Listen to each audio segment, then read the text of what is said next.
BTS দের কিছু অনুপ্রেরণামূলক কথা যা আর্মিদেরকে সাকসেসফুল ভাবে এগিয়ে যাওয়ার আশা দেখায়।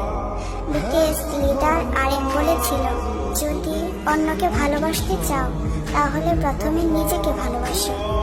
জিন বলেছিল, জীবনে তরুণ থাকতে চাইলে তরুণ মনের দরকার। সুগা বলেছিল, আমরা বাস্তবতা থেকে জন্মগ্রহণ করছি, নিখুঁত থেকে নয়। জেহব বলেছিল, একটা উৎস হাসি দয়ার সর্বজনীন ভাষা।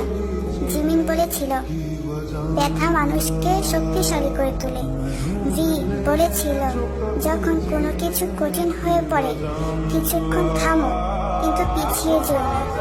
জঙ্কুক বলেছিল, বাঁচতে হলে প্রথমে নিজেকে ভালোবাসতে হবে, এটা স্বার্থপরতা নয়। সত্যি, তারা আমাদের আইডলই নয়, তারা আমাদের একজন শিক্ষক। তারা শিখিয়েছে জীবনে কঠিন পরিস্থিতিতেও নিজেকে কিভাবে এগিয়ে নিয়ে যেতে হয়। আমি গর্বিত কারণ আমি বিটিএস আর্মি। टूटे है इस तरह दिल आवाज तक न आए, टूटे है इस तरह दिल आवाज तक न आए।